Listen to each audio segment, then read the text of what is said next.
सर्वप्रथम सर्वांना जय शिवराय। 5 ऑगस्ट ते ऑगस्ट एंडिंग पर्यंतचा प्रवास तुम्हाला या अगोदरही समजून सांगितलेला आहे। येणाऱ्या 3-4 दिवस हे जे काही हलके फटकारे, काही ठिकाणी धुरकट वातावरण, या संदर्भात सविस्तर असा अंदाज आपण ह्या व्हिडिओत बांधलेला आहे। आणि 15-16 ऑगस्ट पासून जी काही कमी दाब पश्चिम महाराष्ट्रात का त्याचा फरक जो काही पडणार आहे, पण त्याचा जो जोर आहे तो खानदेश विदर्भाला सर्वाधिक जास्त बसण्याची शक्यता आपण मागील सातत्याने व्हिडिओच्या प्रत्येक एंडिंगमध्ये सांगितल्याप्रमाणे ते उद्भवणार आहे। आता 5, 6, 7 ते 9 ऑगस्ट पर्यंत हे जे काही फटकारे फुटकारे आहेत, यामध्ये काही बदल आहे का, किंवा भाग घेण्याची व्याप्ती याची किती राहील, हे सुद्धा व्हिडिओच्या शेवटपर्यंत पाहूयात। आणि मेघगर्जनेसह मुसळधारेचा जो काही इशारा आहे 17 ऑगस्ट, 18, 19, 20 पर्यंत, यामध्ये काय बदल होतोय का हे देखील आपण पाहूयात। ठीक आहे, सध्या तुमच्या फवारण्याची कामं मला वाटतं जवळपास महाराष्ट्रामध्ये 80% भागांची जोरात चालू आहे। खतांचं नियोजन, चांगली पुरेशी ओल, या सगळ्याचा अभाव पाहता तुमचे शेतीचे काम आणि पिकं सुद्धा नंबर 1 ला आहेत। तर यामधनं एक साध्य होतंय की 1972चा जो काही टेन्शन आहे तो वगळलेला आहे। पाणी कमी आहे असा अनेक शेतकरी दक्षिण महाराष्ट्राचा बोलतोय, पण आपली जी काही परिस्थिती आहे ही याच महिन्यामध्ये कमी होणार आहे। आणि 12 सप्टेंबरचा जो काही प्रवास सांगितलेला आहे त्यामध्ये तर आपलं जे काही पावसाचं गणित आहे, जे दरवर्षी असतं, त्यामध्ये तो अपेक्षापेक्षाही जास्त असणार आहे। कदाचित ते नुकसानकारकही ठरणार आहे। आता उद्यात आपण 5, 6, 7 ऑगस्ट दरम्यान जे काही घडणार आहे त्याबद्दल हे पहा।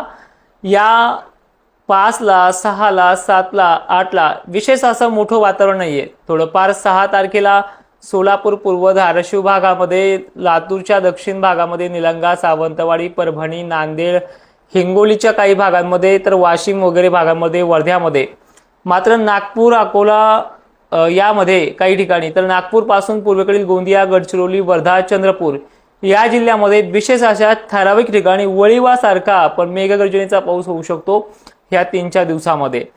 पण या व्यतिरिक्त खानदेश पश्चिम महाराष्ट्राला फक्त आभाळ दिखावा दाखवणार आहे आणि फटकारे फिटकारे इथे चालू राहतील, पण फवारणीला असे मोठे अडथळे नाहीत। काही भागांना ते होत राहतात, ज्यामध्ये नांदेडचा समावेश आहे, लातूरचाही आहे, असे काही भाग आहेत तिथे होत राहतील। ते भाग कमकुवत आहेत, सर्वदूर नाहीये। पण आता अपेक्षा आहे की ठोक पाण्याची अपेक्षा जी आहे ती 17-18 तारखेपासून पुढे, कदाचित लो प्रेशरने जर लवकर साथ दिली तर ती 1-2 दिवस मागे पुढेचा प्रवास आहे, पण तिथून पुढे महाराष्ट्राला ते ठोक पावसाची देखील सुरुवात होणार आहे।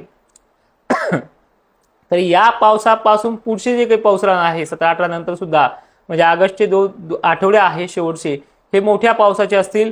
आणि याचा सर्वाधिक जास्त फटका जो आहे तो विदर्भ, खानदेश, मराठवाड्यातल्या अनेक भागांना बसणार आहे।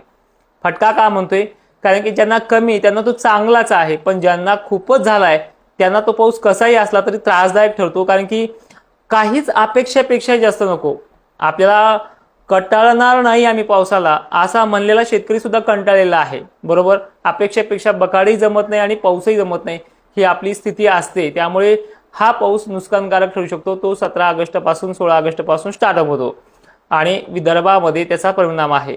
मग पश्चिम महाराष्ट्र आणि दक्षिण महाराष्ट्राला हा पाऊस मात्र तारणहार ठरेल, जो 17-18 पासून स्टार्टअप होणार आहे, ज्यामध्ये सांगली, सोलापूर, पुणे, अहिल्यानगरला सुद्धा खूप चांगल्या प्रतीचा हा पाऊस राहू शकतो आणि तिथून पुढे ते वाढ होत जाणार आहे। त्यामुळे तिथे विहिरीच्या पाण्याचे जे काही आतापर्यंत आपण मागे सांगितलं त्या पद्धतीने त्या 60% भागाचा प्रश्न मिटलाय, पण हे जे काही थोड्या आणि अधिक प्रमाणाचा जो काही प्रश्न आहे तो देखील त्याच तारखेपासून मिटायला पुन्हा सुरुवात होईल। आणि 12-13 सप्टेंबरला जे काही रिटर्न मान्सूनचा प्रवास सुरू होतो त्यामध्ये अनेक जणांचा मिटेल। ठीक आहे, मग हे जे काही काळ आहे हे आठवडाभर 15 ऑगस्ट पर्यंत कसं वातावरण राहील हा तुमचा मेन प्रश्न आहे। तर हे बघा, मराठवाड्यातल्या लातूर, नांदेड प्रमुख, परभणी भाग, हिंगोली आणि पूर्व विदर्भ, पूर्व मराठवाड्यामध्ये भाग बदलत म्हणता येणार नाहीये, पण असं कुठे मोठे हे फटकारे कायम स्वरूपी राहणार आहेत 5-6 दिवस तरी अजून। आणि याच्यामध्ये वातावरण आता धुरकट झालंय, त्यामुळे डेव्हलपमेंट जे आहे पावसाचं हे फक्त आभाळ आल्यासारखं दिसेल, पण कामं करता येईल। कारण की आभाळामध्ये धुरकटपणा, धुईसारखा धुरकटपणा, त्यानंतर आभाळ आलं की विरघळण्याची ताकद आहे ह्या धुरकटपणामध्ये। तर ते तुम्हाला पाहायला मिळेल. आभाळ दिसेल पण त्यामध्ये फारसे काही तुळे पडणार नाही असे आहेत. आणि ह्या असं होणार आहे 60% 70% भागामध्ये. मात्र 20% भागांना आलं म्हणजे पडणार असे भाग सुद्धा ह्याच्यामध्ये काही आहेत. तर हे निव्वळ गावं नाही सांगता येणार, पण ही घडणारी कंडिशन लातूरमध्ये आहे, नांदेडमध्ये आहे, वगैरे भागामध्ये आहे. तर हे लक्षात आलं तुमच्या. आणि ऑगस्ट पण लक्षात आलं असेल, पण तरी 1 मिनिटात सांगतोच की विदर्भ आणि खानदेश, पूर्व मराठवाडा, परत ते पश्चिम महाराष्ट्राचे भाग, पुढचा चांगला टप्पा आहे तो 17-18 पासून स्टार्ट होतोय. मग याच्याही पुढे जे वारे आहेत जे आता आपल्याला कमी झाल्यासारखे पाहायला मिळतात, विदर्भातही बरे कमी झाले, जे आपण पश्चिमी वारे म्हणतो.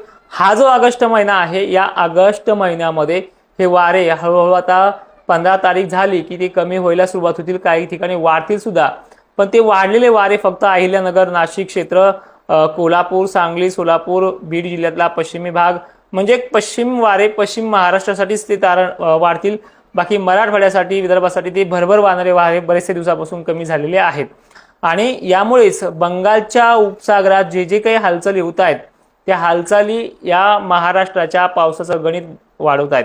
ठीक आहे. आता तुम्हाला कोणी जरी म्हणलं की पाऊसमान पुढे कमी आहे वगैरे आहे, तर एवढा सुद्धा काळ बेकार नव्हता, हे तुम्हाला मी आधीच सांगितलं होतं. आणि ते तुम्हाला पाहायला मिळतंय. जायकवाडी धरणाचा तर विषय पाहिला तुम्ही, 10,000 क्युसेसनं गोदा पात्रामध्ये पाणी आज सोडलेलं आहे. आणि त्यानंतर त्या शेतकऱ्यांना, गावच्या आजूबाजूच्या काठावरील शेतकऱ्यांना सतर्कतेचा इशारा पण दिलेला आहे. म्हणजे ह्या सगळ्या पद्धती ते पाहायला मिळतात. तुमचा पहिला प्रश्न, आमच्या विहिरीला पाणी कधी येईल, तो म्हणजे दक्षिण महाराष्ट्राचा. परतीच्या पावसाच्या आत काही ठिकाणी येईल, काय सर्व दूर सगळं त्यानंतरच भागून जाईल.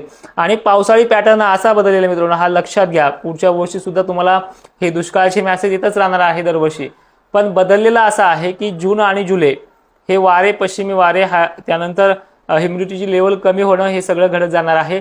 आता इथून पुढे गरमीची लेवल 12, 1, 2, 3 वाजेपर्यंत वाढत जाईल, जे आज तुम्हाला पाहायला मिळालेले. साप निघणं, गरमीच्या लेवलमुळे सरपटणारे प्राणी निघणं, हे घडत जाणार आहे महाराष्ट्रात इथून पुढे. आणि ह्या गरमाटीमध्येच पुढे जे लो प्रेशर बनणार आहे, त्याच्या पाण्याच्या थेंबाची जाडी सुद्धा मोठी राहणार आहे. हे सगळं चित्र असंच असणार आहे.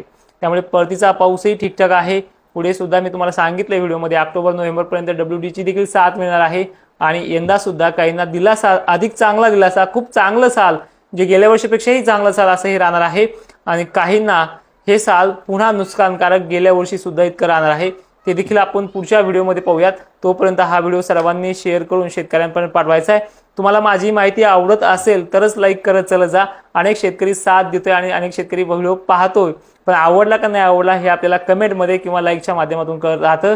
जय शिवराय, धन्यवाद.